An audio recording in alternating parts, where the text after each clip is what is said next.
जिनके गुणों के गान में वे वर्धमान महान जिन विचरे हमारे ध्यान में। दक्ष लक्षण महापर्व का आज दूसरा दिन है।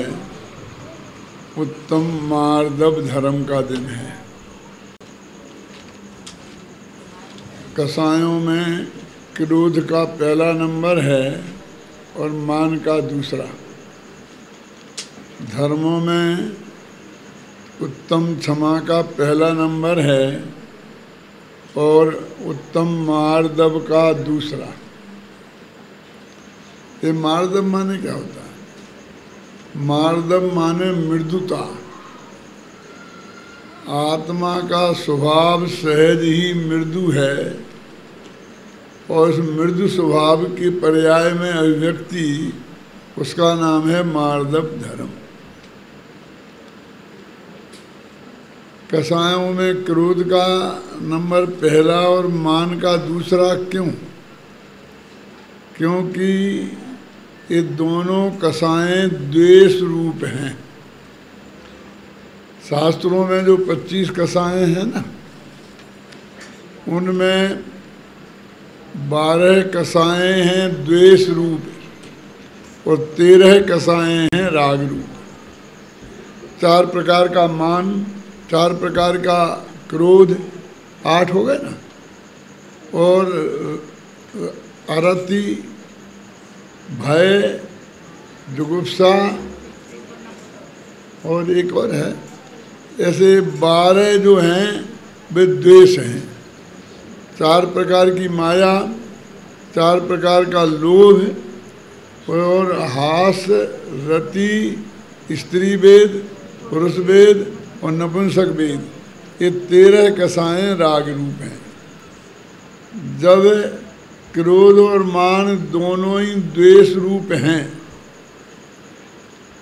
तो क्रोध का नंबर पहला क्यों और मान का नंबर दूसरा क्यों? क्योंकि क्रोध में जो उग्रता है, मान में वैसी उग्रता नहीं है। जिस पर हमें गुस्सा आता है उसे हम नेस्त नाबूद कर देना चाहते हैं, बर्बाद कर देना चाहते हैं, जान से मार देना चाहते हैं, हमारा बस चले तो।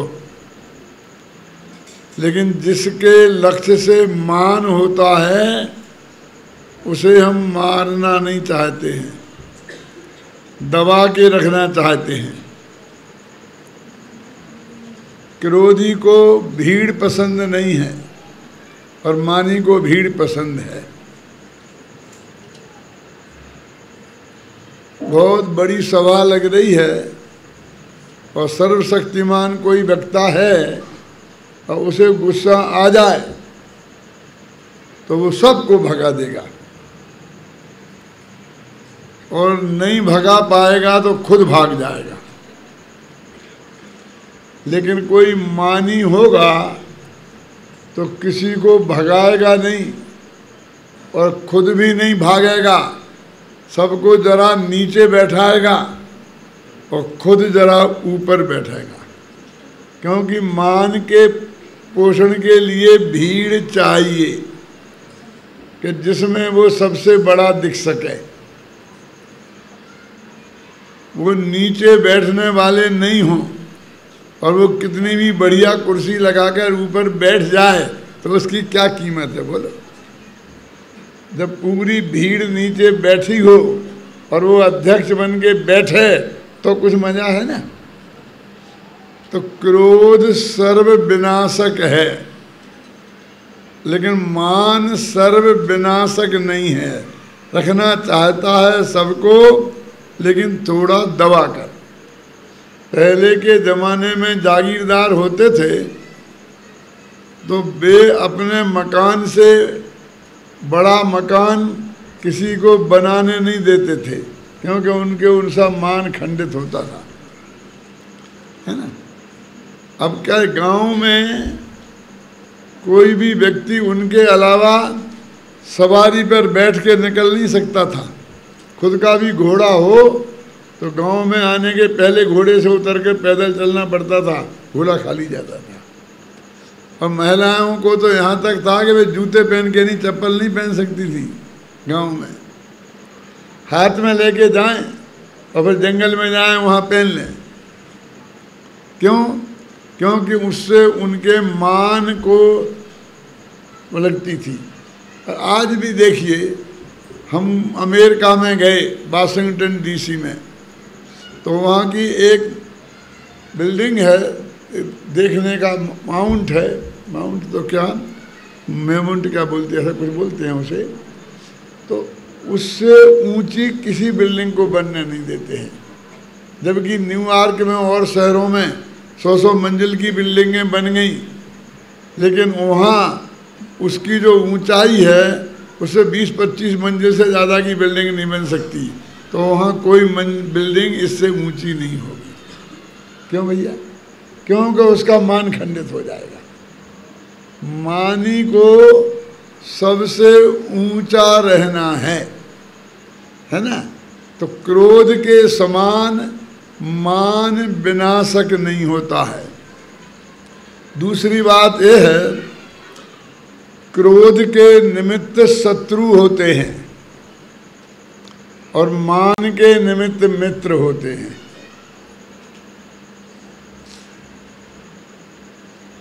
जो लोग हमारी निंदा करते हैं उन पर हमें गुस्सा आता है, और जब वे लोग हमारी प्रशंसा करते हैं तो हम अभिमान में चढ़ जाते हैं।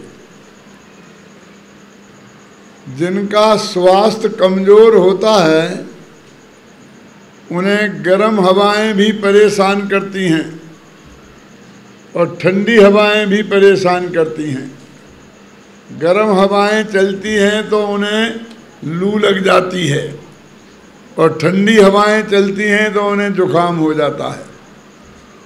जो आध्यात्मिक दृष्टि से कमजोर होते हैं उन्हें भी निंदा की गर्म हवाएं चलती हैं तो क्रोध की लू लग जाती है, और प्रशंसा की ठंडी हवाएं चलती हैं तो उन्हें मान का जुकाम हो जाता है।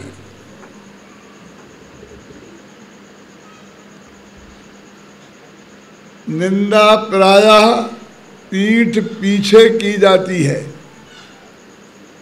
लेकिन प्रशंसा तो लोग हमारे मुंह पे ही करते हैं। ऐसे बहुत कम भाग्यशाली लोग होंगे जिनकी लोग पीठ पीछे भी प्रशंसा करें, अन्यथा मुंह पे ही करते हैं। इसलिए क्रोध के निमित्त तो सदा दूर रहते हैं, शत्रु दूर रहते हैं ना, निंदा करने वाले दूर रहते हैं ना, वो हमें कम सुनने को मिल पाती है। लेकिन प्रशंसा करने वाले चापलूस लोग तो हमें 24 घंटे घेरे रहते हैं। ज़्यादा खतरा किन से है बोलो?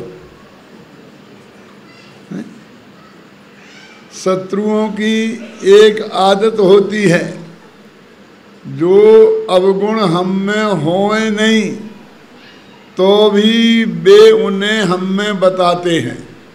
कल कहा था ना, गुण को अवगुण कहें बखाने, है ना? मित्रों की भी एक आदत होती है कि जो गुण हम में हैं ही नहीं वो भी हम में बताते हैं। छोटा सा हो तो बहुत बड़ा कर कहते हैं। कंपाउंडर को डॉक्टर कहना, मुंशी को वकील साहब कहना, इसी आदत का तो परिणाम है ना। साधारण आदमी को पंडित कहना, क्यों? साधारण सी आर्थिक स्थिति वाले को सेठ जी कहना। जानता है वो कि ये ऐसा नहीं है। जो कह रहा है वो भी जान रहा है, जो सुन रहा है वो भी जान रहा है, फिर भी सुनने वाले को अच्छा लगता है ना। क्रोध किसी को लिया दिया नहीं जाता है, लेकिन मान तो लेने देने की चीज बन गई है। सम्मान दिया जाता है ना। क्रोध पत्र आज तक किसी ने किसी को नहीं दिया होगा। लेकिन मान पत्र तो सैकड़ों हर वर्ष दिए जाते हैं ना, हैं? क्रोध पत्र कोई किसी को देता नहीं और देगा तो कोई लेगा नहीं, लेकिन मान पत्र बड़े ठाठ से दिए जाते हैं और बड़े प्रेम से लिए जाते हैं और उन्हें पूरा का पूरे पेज में अखबार में विज्ञापन देके छपाया जाता है। क्यों? घर में लगा के रखा जाता है, जबकि उसमें साफ साफ लिखा है मान पत्र। क्यों? क्या लिखा है? ये क्या है? मान पत्र है और उसे वे न मालूम क्या समझते हैं। तो इसलिए क्रोध के समान इतना बुरा नहीं लगता है ये मान। मान के भी हमने कई भेद कर लिए हैं, सम्मान, अपमान, स्वाभिमान, कितने।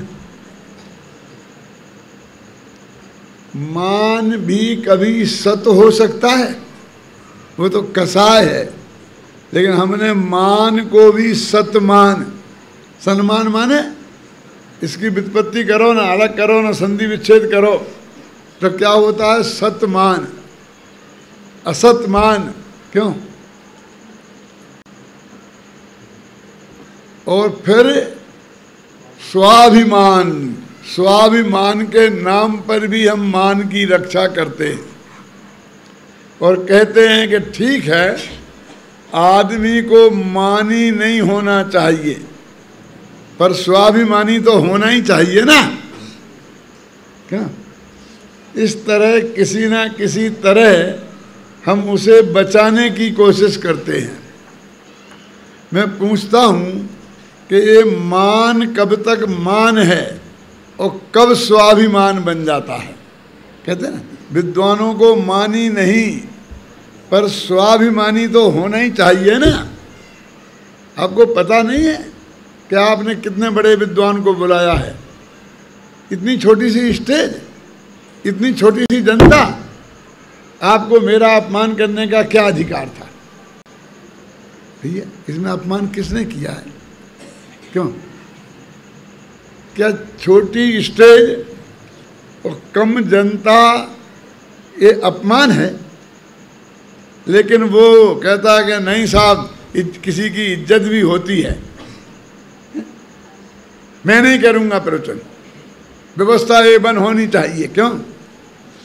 तो वो लोग कहेंगे पंडित बहुत बड़ा मानी है, और वो कहेगा विद्वान को स्वाभिमानी तो होना ही चाहिए।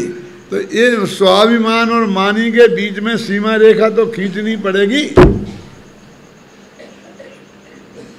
क्रोध किसी को अच्छा नहीं लगता है, लेकिन मान सबको अच्छा लगता है, इसलिए इसे दूसरा नंबर मिला है और क्रोध को पहला नंबर मिला है।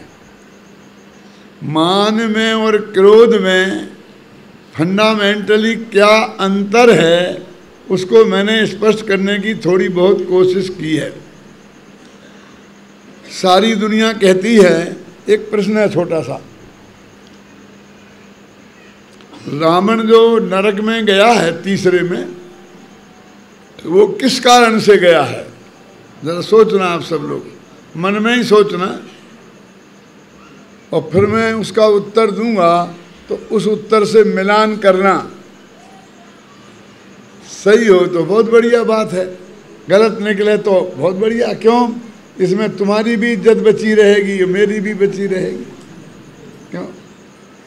सब लोग कहते हैं कि उसने सीता परस्त्री का अपहरण किया, उसके साथ अन्याय किया, इसलिए वो तीसरे नरक गया है। कभी कभी तो मैं कहता हूँ कि यदि रावण इसलिए नरक गया है तो हम सब सोचें कि इस देश में जो 1.25 अरब लोग रहते हैं वे कहाँ जाएंगे? क्या कहना चाहता हूँ, मैं राम का नहीं रावण का घर देखना चाहता हूँ। क्या कहा? क्यों? कि जिसके घर में एक पराई औरत 6 महीने तक रही और वो उसे जी जान से चाहता था और कोई आदमी की ताकत नहीं थी कि उसे रोक ले, वो चाहे जो कुछ करता, क्यों? फिर भी वो सुरक्षित रही, उसके सील पर कोई आंच नहीं आई। और ये बात सीता जी की अग्नि परीक्षा से साबित है। अब मैं पूछता हूं कि ऐसा कोई घर बताओ कि जिसके घर में कोई परस्त्री 6 दिन रहे, क्यों? वो उसे जी जान से चाहता हो और कोई रोक टोक करने वाला ना हो, तो वो उसके घर में सुरक्षित रहेगी? है ऐसा कोई घर? इसलिए मैं कहता हूं मुझे रावण का घर देखना है।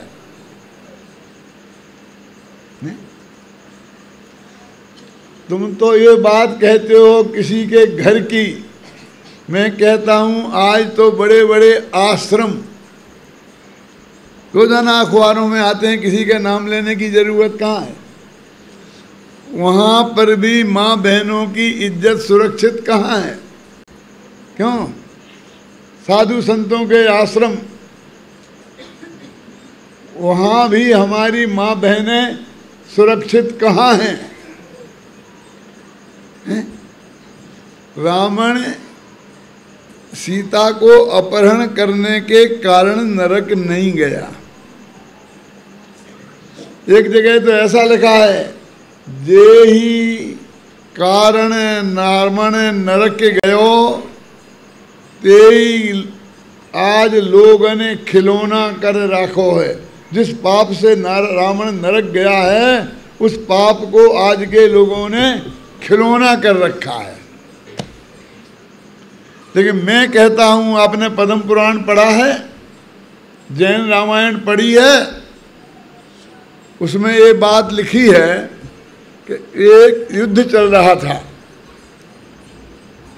एक दिन रावण ने मंदोदरी से कहा कि सीता तो महासती है, मैंने उसे इतना इतना परख के देखा है,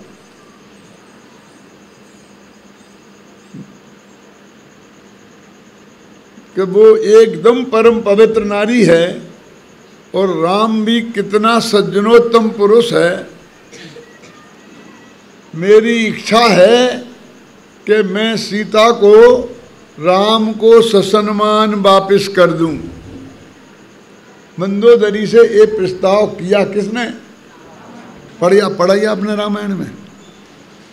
कुछ लोग तो हैं सिर हिलाने वाले कि उनने पढ़ा है। तो मंदोदरी तो कितनी खुश हुई होगी, आप कल्पना कर लो। एक घर में सौत आने की संभावना समाप्त हो जाए तो उस नारी को कितनी सुखी होगी। तो उसने, वो मालूम कौन सा दिन था युद्ध का? अशोक मालूम? नहीं मालूम। जिस दिन कुंभकर्ण और इंद्रजीत, कुंभकर्ण मंदोदरी का देवर और इंद्रजीत बेटा, दोनों को लक्ष्मण ने नाग फांस बांध में बांध कर कैद कर लिया था। वो उनकी कैद में थे दोनों। तो ये सुनते ही वो बोली कि बहुत बहुत खुशी की बात है, मैं अभी हाल जाती हूँ और राम को ये शुभ समाचार दूंगी और अपने बेटे को और देवर को छुड़ा के लाऊंगी। क्या?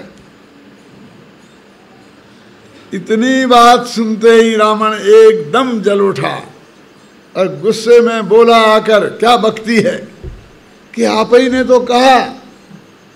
अरे भाई, अभी तो वो ये समझेंगे कि मेरा भाई चला गया, बेटा चला गया, इसलिए डर कर, और अब मुझे क्या ये प्रस्ताव आया है। ये अपमान मैं बर्दाश्त नहीं कर सकता। रावण ने कहा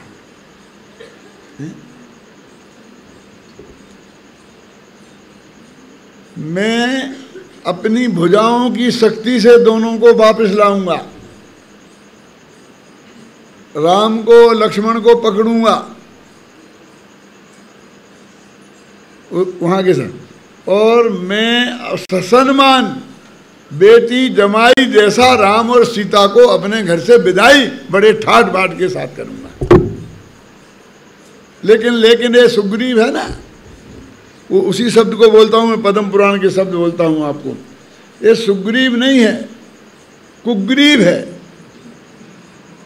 सुग्रीव माने जिसकी गर्दन बहुत बढ़िया है, और कुग्रीव माने एक खोटी गर्दन वाला है। मैं इसको निष्ग्रीव करूंगा, मैं से गर्दन से उड़ा दूंगा। ये बहुत बदमाश है, और इसका मैं ये करूंगा, इसका ये करूंगा, इसका ये करूंगा, और राम का कुछ नहीं करूंगा। राम को सीता को बस इस तरह से ससन्मान विदा करूंगा।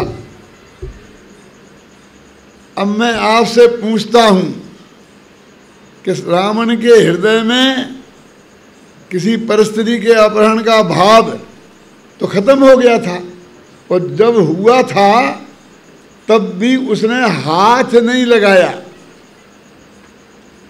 बोलो, तो इस पाप के कारण वो कहाँ नरक गया? कौन से पाप के कारण गया? ये उस मान के कारण। सवाल सीता का नहीं है, सवाल सीता को वापस देने का नहीं है, सवाल मूछ का है। ऐसी मूछ पर ताव देते हुए अदालत में सैकड़ों लोग मिल जाएंगे, और एक दीवार, दो आदमी पड़ोसी है ना, उनकी दीवार पे झगड़ा होता है। मैंने देखा है अपनी आंख से कि उस दीवार की लड़ाई में दोनों का इतना खर्चा हो गया, क्योंकि ये बनिए आमने सामने तो लड़ नहीं सकते, ये तो सिर्फ अदालत में लड़ना जानते। क्यों? कि वो दीवार चांदी की बन जाती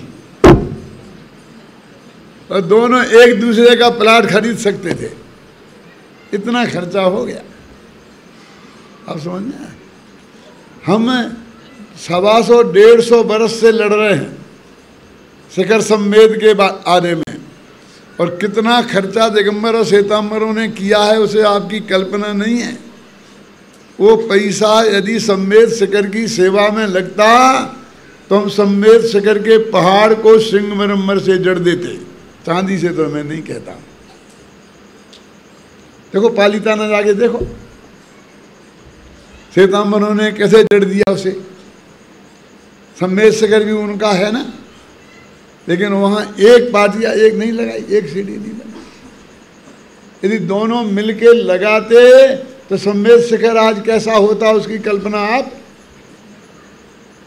कर सकते हैं, है ना। मेरे कहने का अर्थ ये है कि ये सारे झगड़े मान कसाय के हैं, समझे ना। रावण भी अपनी मान कसाय के कारण नरक गया, परिस्थिति के अपहरण के कारण नरक नहीं गया। और ये बात सीता भी बहुत अच्छी तरह समझती थी। क्या प्रमाण है? देखो, जब रावण लक्ष्मण मर गए, जहाँ जाना था चले गए, राम को केवल ज्ञान हो गया, सीता 16वें स्वर्ग में पहुँच गई, और वहाँ से राम के समूह शरण में आई, और उनने पूछा कि लक्ष्मण कहाँ है, रावण कहाँ है। पहले रावण कहाँ है पूछा, लक्ष्मण का नाम बाद में लिया। जब उनने बताया कि फला जगह हैं, तो सीता वहाँ गई कि उन्हें मैं नरक में से निकाल के लाऊंगी। बहुत कोशिश की, लेकिन निकल तो सकते नहीं थे। उसे वो बचाने गई रावण को। तो उसको यदि रावण के प्रति रोष होता तो उसे वहाँ से नरक से निकालने के लिए क्यों जाती? बोलो। जिसके विरुद्ध रावण ने जिसे अपहरण किया उसके दंड स्वरूप हमने कितने रावण के पुतले जलाए, और हम उस विरोध की आग में आज तक जल रहे हैं। क्यों? और वो सीता जिसको अपहरण किया था वो उसे नरक में से निकालने की कोशिश कर रही है। कल्पना तो करो। इस दुनिया में हम सब कुछ छोड़ सकते हैं लेकिन मान नहीं छोड़ सकते। शरीर के कपड़े तक छोड़ सकते हैं, ध्यान से सुनना, लेकिन मान नहीं छोड़ सकते हैं। और ऐसे दृश्य आप कहीं भी देखे जा सकते हैं। भगवान महावीर का 2500वां निर्वाण बरस था। कोशिश की गई कि पूरी समाज, जैन समाज मिलके मनाए। गवर्नमेंट ने भी हमें बाध्य किया कि तुम सब लोग मिलके मनाओ तो हम पूरा सहयोग करेंगे। इंदिरा गांधी ने कहा कि हम तुम्हारे साथ हैं लेकिन सब एक साथ हो। जब सब आचार्य इकट्ठे हुए तो इस बात पर झगड़ा हुआ कि 1 इंच ऊपर पाटिया किसका रहेगा और 1 इंच नीचा पाटिया किसका रहेगा। ये कहते थे हम नग्न दिगंबर हैं इसलिए सबसे बड़े हैं तो सबसे ऊंचा पाटिया हमारा होना, और वे सामने वाले कहते थे तुम तो अकेले साधु हो, हम तो आचार्य हैं इसलिए हमारा पाटिया तुमसे ऊपर। हाँ, सब कुछ छोड़ दिया ना, लेकिन वो पाटिया की 1-1 इंच की ऊंचाई के आधार पर वो हमारी एकता कायम नहीं हो सकी। इसलिए मैं कहता हूं मान ऐसी खतरनाक कसाय है, एक मीठा जहर है। मीठा जहर पीने में मीठा लगता है लेकिन है बहुत खतरनाक। ऐसा मान कसाय लेने में बहुत अच्छी लगती है जब सम्मान मिलता है ना, जब मान मिलता है तो बहुत अच्छा लगता है, लेकिन उससे खतरनाक इस दुनिया में और कुछ भी नहीं है। इसलिए कहते हैं भाई कि मान कसाय क्रोध कसाय से भी ज़्यादा खतरनाक है, क्योंकि ये मित्र बन के आती है।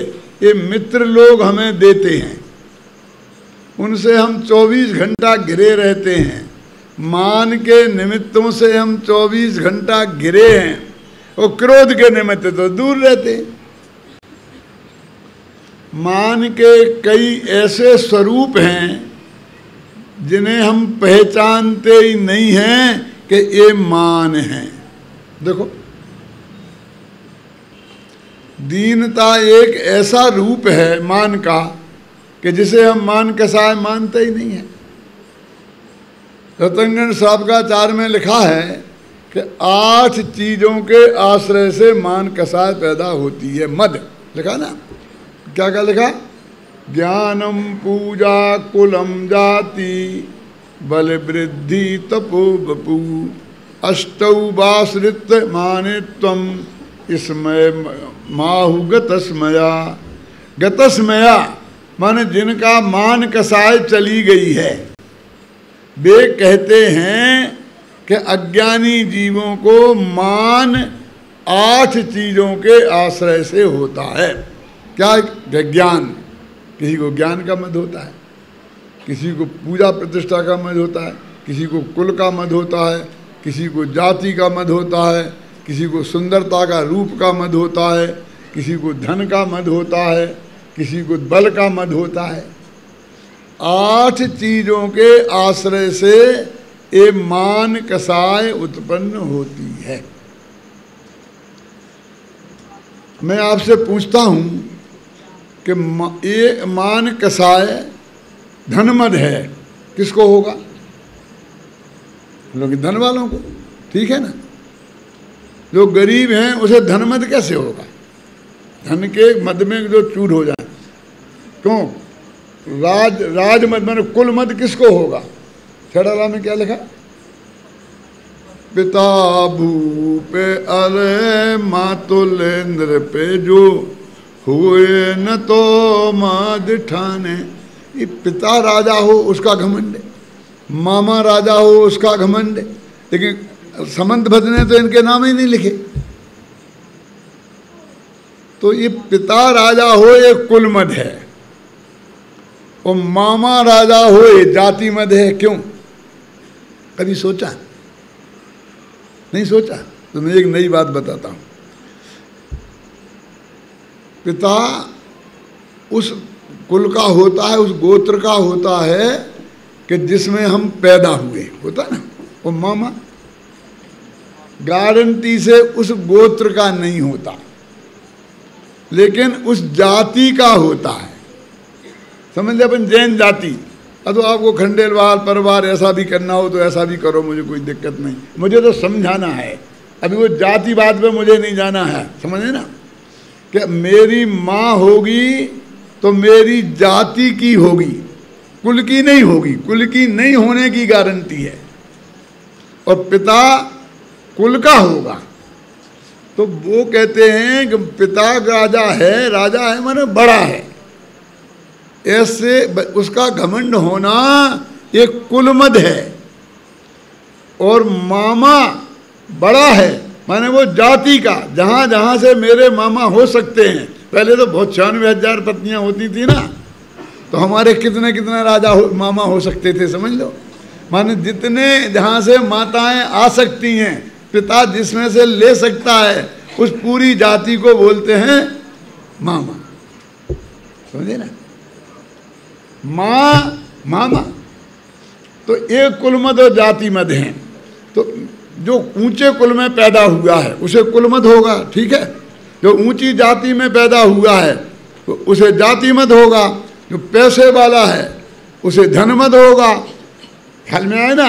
जो बलवान है उसे बलमद होगा, जो रूपमान है उसे रूपमद होगा। अब एक गरीब आदमी है, उसे धनमद कैसे होगा? नहीं होगा ना। अब एक आदमी दुर्भाग्य से ऐसा है कि ना उसके पास धन है, काला कलूटा है, ना रूप है, ना ऊंचे कुल का है, ना ऊंची जाति का है, कमजोर शरीर है, तो उसे ना तो कुल मद हो सकता है, क्यों? ना जाति मद हो सकता है, ना रूप मद हो सकता है, ना धन मद हो सकता है। जब कोई मद उसे होगा ही नहीं, वो बड़ा ज्ञानी भी नहीं है, विद्वान भी नहीं है, तो ज्ञान मद भी नहीं होगा, बिना पढ़ा लिखा है। तो आठों ही मद उसे नहीं होंगे तो उसे मार्दव धर्म होगा ना। कौन से आदमी को? वो एक भिखारी है जो भीख मांगता है, बिल्कुल कमजोर, दुबला पतला, काला कलूटा, काना, समझे। वो आदमी में ये आठों ही मद नहीं होंगे।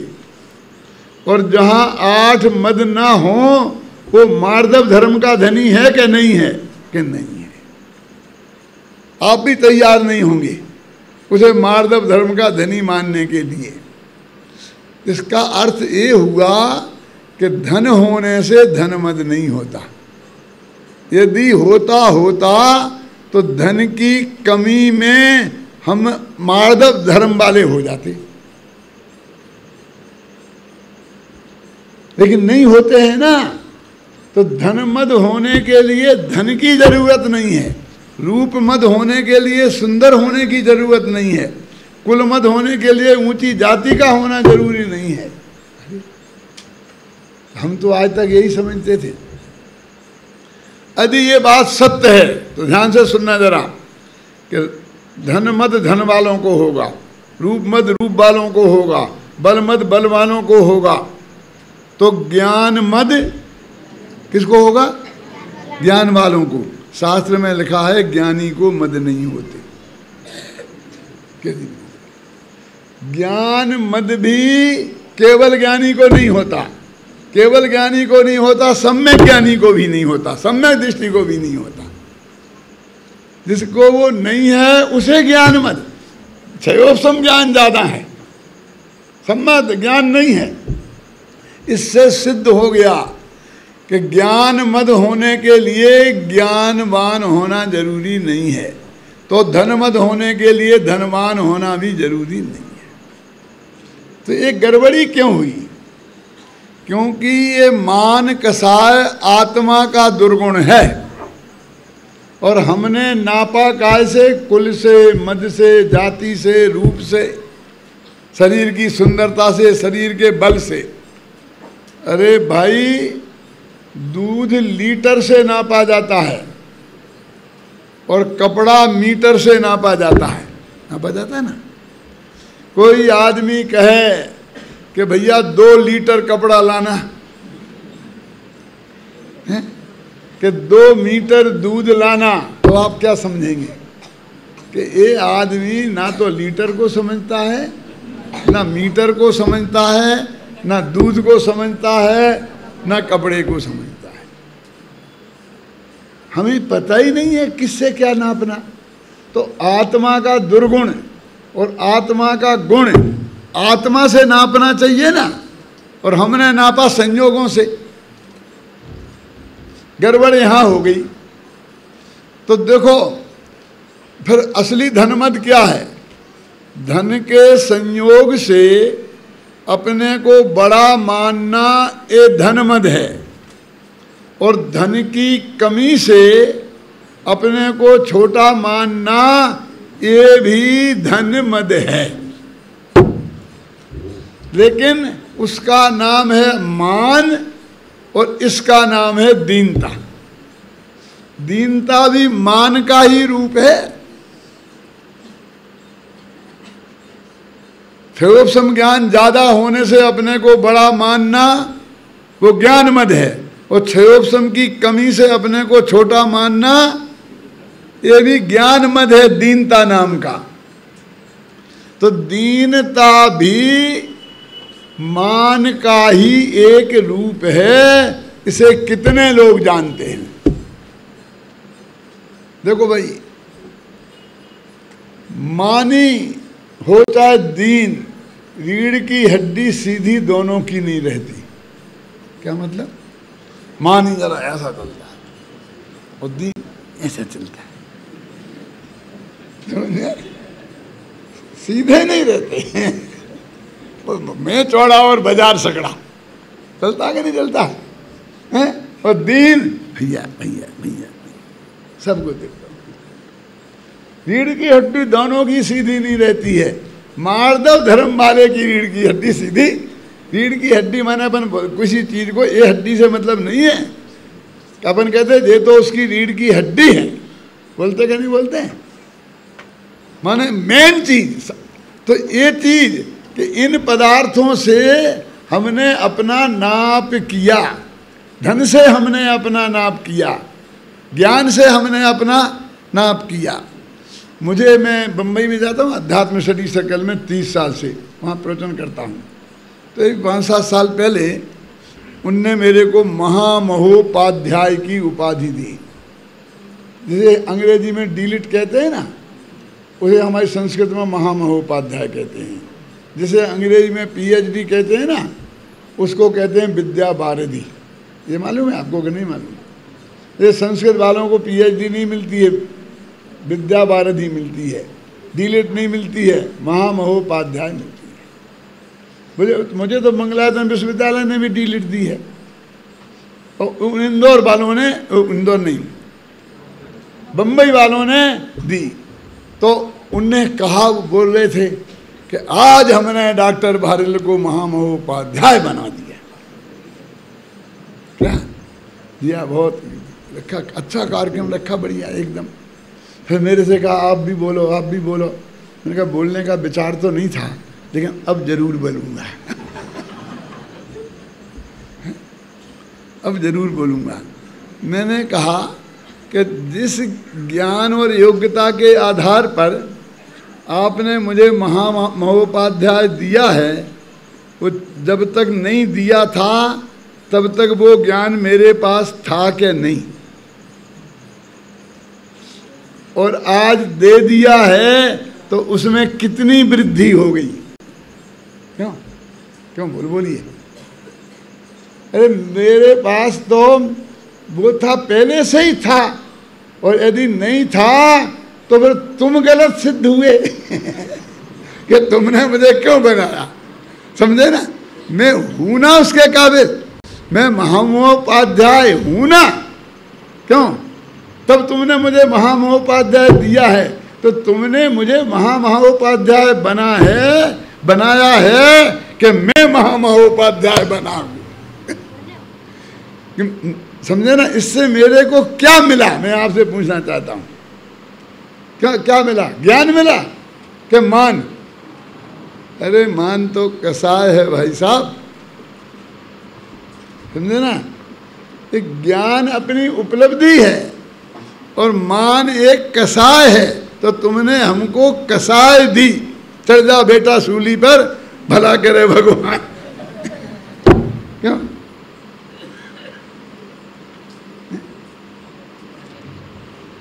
ये क्या है? मान, दीनता भी मान का ही एक रूप है कि जब तक भगवान आत्मा का स्वरूप समझकर हम ना समझे और हम पर पदार्थों में अपनापन स्थापित किए रहेंगे, तब तक अनंतानुबंधी मान रहेगा। और जब हम पर पदार्थों में अपनापन तोड़कर, ख्याल में आए ना, अपने आत्मा में अपनापन करेंगे और उससे अपने आत्मा को बड़ा माने छोटा माने, जैसा तुम्हारा आत्मा है वैसे ही तो मानोगे। जब इतना महान है तो महान ही मानोगे ना, क्यों? मैं त्रिकाली ध्रुव भगवान आत्मा हूं, ऐसा मानोगे तो मान होगा? नहीं होगा। देखो, जो वस्तु जैसी है उसे वैसा मानने का नाम मान नहीं है। ध्यान से सुनना। सम्यक दृष्टि अपने को सम्यक दृष्टि मानेगा तो मान हो जाएगा। फिर तो केवल ज्ञानी अपने को केवल ज्ञानी मानेगा तो भी मान हो जाएगा क्या? बोलिए। सिद्ध भगवान अपने को सिद्ध नहीं मानते होंगे, अनंत भगवान अपने को अनंत नहीं मानेंगे। अरे ये तो सत्य सिद्धांत है, ये तो सम्यक ज्ञान है, ये मान थोड़ी है। कि साहब इसकी बात अलग है, लेकिन धन संपत्ति की वजह से अपने को, तो मैं पूछता हूं, चक्रवर्ती अपने को चक्रवर्ती माने कि नहीं माने? वो ये संयोग है, ये 6 चक्र की मालकी का मेरे को संयोग है, ये वो जानता है कि नहीं, ये वो मानता है कि नहीं। और कभी आए कोई हमसे पूछे तो हम अपना परिचय देवें कि नहीं दें? क्यों? बोलो। ये मान है तो क्या कि उसकी वजह से संयोगों का ज्ञान करना कोई गड़बड़ नहीं है। अपने को बड़ा मानना वो मान है। वो ज्ञानी जीवन पर संयोगों से अपने को बड़ा नहीं मानते, इसलिए उनके अनंतानुबंधी मान नहीं है, मार्दव धर्म है। कि हमने तो अच्छे अच्छे चक्रवर्तियों को, हमने तो अच्छे अच्छे सम्यक दृष्टियों को बड़ा अभिमान करते देखा तो नहीं है, लेकिन शास्त्रों में पढ़ा है। क्यों देखा है? बोले नहीं पढ़ा। बाहुबली को एकदम सहायक सम्यक दृष्टि, तो भरत चक्रवर्ती का मान भंग हो गया तो उन्होंने चक्र चला दिया बेसम्यक दृष्टि। अरे भाई साहब, उनके अनंतानुबंधी कसाय गई है मान। अप्रत्याख्यानावरण कसाय अभी है, प्रत्याख्यानावरण कसाय अभी है, संजुलन कसाय अभी है। तो वो मान तो उनके जीवन में देखने में आएगा कि नहीं आएगा? तो उतने अंश में वो मान भी है और यहाँ पर उतना अंश में मार्दव धर्म भी प्रकट हो गया। क्योंकि उत्तम क्षमा धर्म और उत्तम मार्दव धर्म ये दोनों काय के भेद हैं? चारित्र के भेद हैं।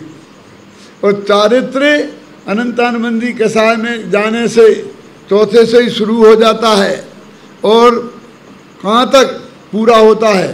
जब तक सिद्ध दशा प्राप्त नहीं हो जाए तब तक पूरा नहीं होता है। ख्याल में आई ना? तो इतनी जितनी जितनी अवस्था में मान जाएगा उतना उतना मार्दव धर्म होगा, और जितना जितनी वो मान कसाय रहेगी उतना उतना मार्दव धर्म नहीं होगा। देखो चौथे गुणस्थान में सम्य दृष्टि हुआ तो अनंतानुबंधी का मान गया, उतना मार्दव धर्म प्रकट हुआ। फिर पंचम गुणस्थान में अप्रत्याखाना वर्ण कसाय गई, है ना, तो उतना मार्दव धर्म प्रकट हुआ। लेकिन प्रत्याखाना वर्ण मान अभी है,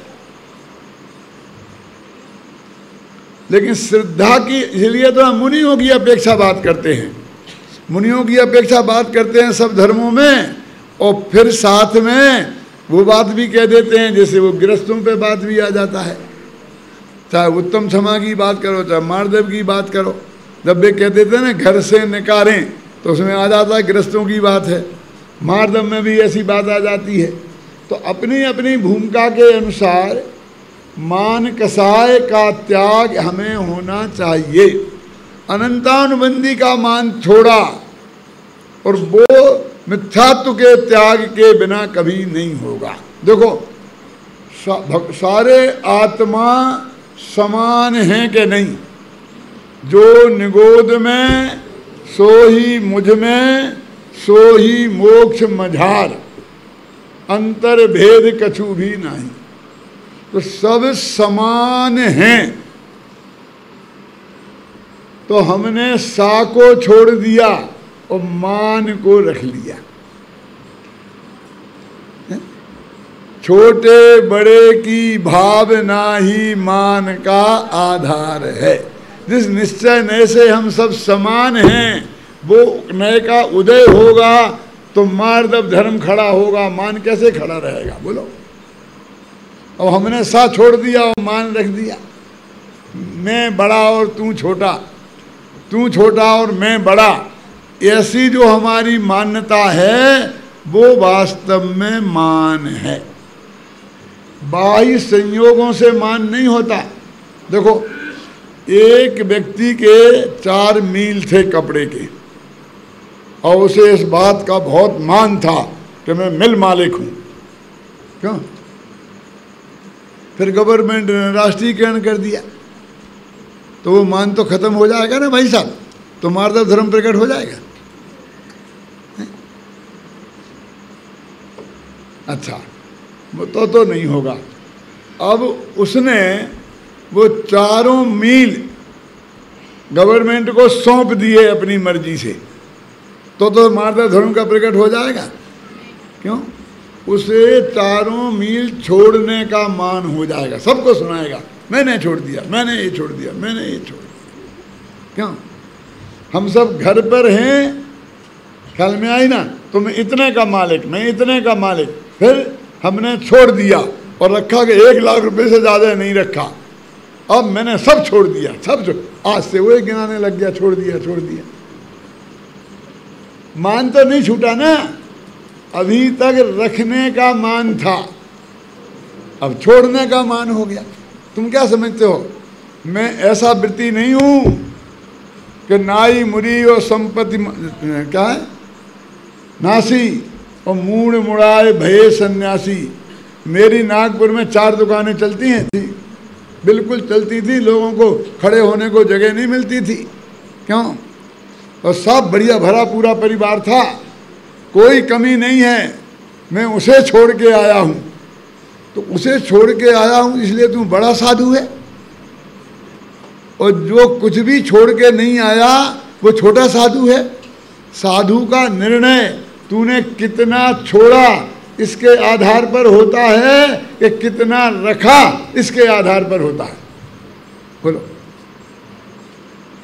तो उसने क्या किया? छोड़ा तो छोड़ने का मान करने लग गया। आप क्या समझते हो? मैं 25 बरस से सिनेमा नहीं देखा, मैं 30 बरस से आलू नहीं खाया, मैंने इतने बरस से ये नहीं किया, बराबर गिन के रखा, 30-29 तो नहीं है। अरे नहीं खाया तो नहीं खाया, क्या हो गया? मेरे कहने का मतलब ये है कि वो मान बाह्य पदार्थों को न रखने से होता है न छोड़ने से होता है, इनको अपना मान ना छोड़ने से मार्दव धर्म प्रकट होता है। जब मैं ये बात कहता हूँ तो कुछ लोग कहते हैं क्या बात करते हो, गृहस्थी में थोड़ी क्रोध और थोड़ा मान तो रखना चाहिए, अन्यथा ये घर के बच्चे भी नहीं पूछेंगे, ऑफिस के कर्मचारी भी हमारी बात नहीं सुनेंगे। अरे भाई, तुम सांप में विष नहीं हो तो भी उसे फुफकारना नहीं छोड़ना चाहिए, डसना छोड़ देना, लेकिन फुफकारना नहीं छोड़ देना, नहीं तो बच्चे तेरे से खेल खेल के तेरी जान ले लेंगे। मेरे परिवार में मेरे एक ताऊ जी थे, माने मेरे पिताजी के बड़े भाई थे, लेकिन वो एक दो पीढ़ी के बाद के। उन्हें बहुत खांसी आत होती थी, कफ निकलता था, रात भर खांसते रहते थे, बाहर सोते थे। हम लोग बाहर पढ़ते थे तो छुट्टियों में आते थे तो हम उनको देखते थे कि रात भर ना खुद सोते हैं ना दूसरों को सोने देते हैं। तो मैंने उनसे कहा कि दादाजी, आप हमारे साथ चलो शहर में, हम आपकी ये खांसी की जांच करवा देंगे, है ना, और थोड़ा इलाज हो जाएगा तो आप इस तकलीफ से बच जाओगे। कहते बेटा तुम समझते तो हो नहीं, इस भरे पूरे घर में इतनी खांसी तो चाहिए। उनके 5 बेटे थे, 5 बहुएं थीं, बड़ा बड़ा भला पूरा परिवार था, इतनी खांसी तो चाहिए। मैंने कहा भाई, हमने ये सुना है कि लड़ाई की जड़ हाँसी और रोग की जड़ खांसी, और ज़्यादा दिन तक ये खांसी रहे तो अंदर में टीवी हो जाती है, इसलिए इसकी जांच तो करा लेना चाहिए और ज़रूरी हो तो इलाज भी कर लेना चाहिए। कहते नहीं बेटा तुम समझता नहीं है। अरे मैंने कहा क्यों चाहिए खांसी? बोले घर में जाओ तो खांसते खकारते जाओ तो बहू बेटी नंगे सिर बैठी हो तो वो अपना माथा ढक लेती है, सब लोग ठीक हो जाते हैं, सावधान हो जाते हैं, अपनी इज्जत बची रहती है, उनकी इज्जत भी बची रहती है। तो मैंने कहा कि बहू बेटियों के लिए तुम नकली खांस लिया करना। जाओ बहू बेटी बैठी हो ना और तुम्हें बताना हो कि मैं आया हूँ तो नकली खांस लिया करना। अब आज के ज़माने में तो घंटी लग गई, घंटी बजा देते हैं, क्यों? बोले हम नकली क्यों खांसे, हम नकली काम नहीं करते हैं जब हमारे पास असली खांसी है। इतनी खांसी तो चाहिए। आखिर उन्होंने जांच नहीं कराई, इलाज नहीं कराई, उन्हें टीबी हो गई और वे उसी में मरे। ऐसे ही लोग कहते हैं थोड़ा क्रोध मान तो चाहिए, एडमिनिस्ट्रेशन में नहीं तो कोई दिखाता नहीं है। यदि ममता इतना अपना रौद्र रूप नहीं दिखाए तो कोई सुनता ही नहीं है। दिखना चाहिए ना थोड़ा, घर में भी चाहिए, अनुशासन प्रशासन के लिए, समाज में भी चाहिए, देश में भी चाहिए। तो जिन लोगों ने अभी कसाई को उपादेय मान रखा है उनके मार्ग धर्म कैसे होगा? अरे भाई तुम छोड़ सको तो छोड़ो, और नहीं छोड़ सकते हो तो कम से कम उसे उपादेय मानना तो छोड़ो, वो करने लायक है ऐसा मानना तो छोड़ो। ख्याल में आई ना? तो सबसे पहले उसे उपादेय मानना छोड़ना होगा, उसे सुखकर मानना छोड़ना होगा, उसका कर्ता भोक्ता बनने से बचना होगा। ख्याल में आई ना? सबसे पहले मान्यता में सुधार होगा।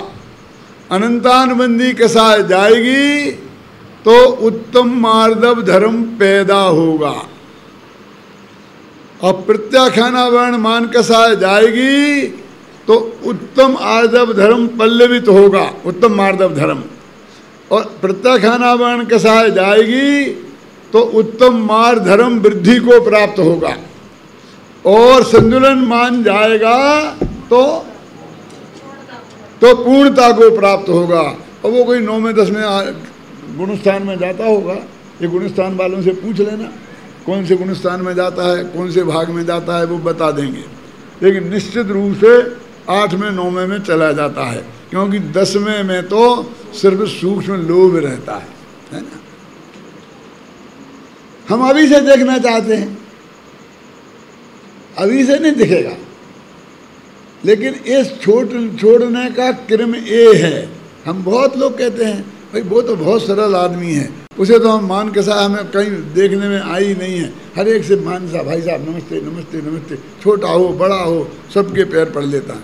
हमारे एक मैं अशोकनगर में था, वहाँ एक पंजाबी थे हवेलाराम जी, तो हर एक के हमारे भी 10 पैर पड़, जब भी मिलते थे, अच्छी बड़ी करोड़पति पार्टी थी, सबके पैर पड़ लेती थी, सब गाँव भर प्रशंसा करता था, बहुत नम्र है बहुत नम्र है, सबके पाँव पड़ लेता।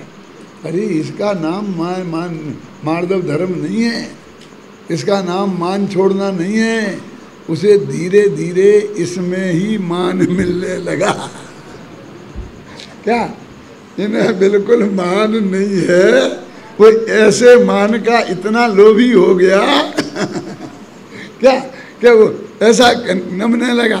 मेरे कहने का मतलब है मान कितने कितने रूप में रह सकता है, इसकी कल्पना आपको नहीं है। उसकी सही परिभाषा समझो।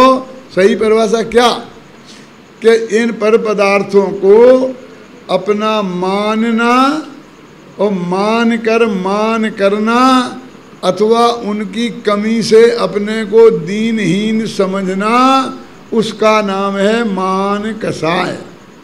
और ये ना मैं हूँ, ये ना मेरे हैं, ये बाह्य पदार्थ जब मेरे हैं ही नहीं, किसी ज्ञानी को मान नहीं होता। क्यों कि ये जो संयोग है ना, इनकी क्षणभंगुरता का उन्हें बहुत अच्छी तरह ज्ञान होता है। आज का करोड़पति कल रोड़पति हो जाएगा कि नहीं, अपन ने देखे हैं कि नहीं। बड़ी बड़ी पार्टियां फेल हो गई और साधारण से लोग अरबपति बन गए। कि तुम सेठों की बात करोगे, अपनी बात नहीं करोगे, हमारी भी सुन लो। अच्छे से अच्छा बड़ा पंडित, दिमाग का एक स्क्रू ढीला हो जाए तो पागल हो जाएगा। क्यों? इस क्षयोसम ज्ञान का क्या अभिमान करना, सोचो आप। एक सेकंड नहीं लगेगा और आप हमको मानसिक चिकित्सालय, आजकल उसका नाम अच्छा हो गया, पहले पागल खाना कहते थे हमें वहां जाकर भर्ती करा देंगे। क्षयोपशम ज्ञान का क्या ठिकाना है। और शरीर की ताकत का वो गामा जो पहलवान जो चलती हुई मोटर कार को हाथ की ताकत से रोक देता था, जब वो मरने लगा तो उसके हाथ में अपने चेहरे की मक्खी भगाने की ताकत नहीं थी। हमारे बाबू भाई थे ना, बाबू भाई का नाम तो आपने सुना है क्या नहीं। उनको पार्किंसंस की बीमारी हो गई थी और अंत में ये हालत हो गई थी, वो हमारे जयपुर में ही रहे अंतिम 3-4 साल। हमको 24 घंटा का उनका समागम रहा। वे तत्व ज्ञान की वजह से रहे कि वहाँ 24 घंटा तत्व चर्चा होती है, तो मैं अपने गांव में रह के क्या करूँगा इसके लिए। तो जब वो अंत में 1 महीना को अपने घर चले गए थे, घर वाले ले गए थे, हम वहाँ गए तो आँख का कोया वे ऐसी खोल नहीं सकते थे। उनके भाई ने, अमृत भाई ने ऐसा पकड़ के ऐसी आँख खोली और कहा कि देखो पंडित जी हैं। तब उनका हाँ, वो आँख को खोलने की ताकत उनमें नहीं रही थी। बोलो क्या क्या क्या इस शरीर का क्या ठिकाना, काय के बल का क्या ठिकाना। ये जो संयोग आज हमें दिख रहे हैं, एक क्षण में इनकी क्या पोजीशन होगी, इसकी कल्पना ज्ञानी को होती है। तो ये संयोगों को काय का अपमान करेंगे, क्या का अपमान करेंगे, वो जानते हैं ना। इसलिए भाई ये संयोग कोई अभिमान करने की चीज नहीं है, ये मेरे हैं ही नहीं, ये तो एक एक क्षण भंगुर हैं। कब इनकी पोजीशन हो जाएगी, ऐसी बात जानने वाले ज्ञानियों को मान कसाय नहीं होती, मार्दव धर्म होता है। सभी जीवों को उत्तम मार्दव धर्म प्रकट हो, ऐसी मंगल भावना के साथ मैं अभी की बात समाप्त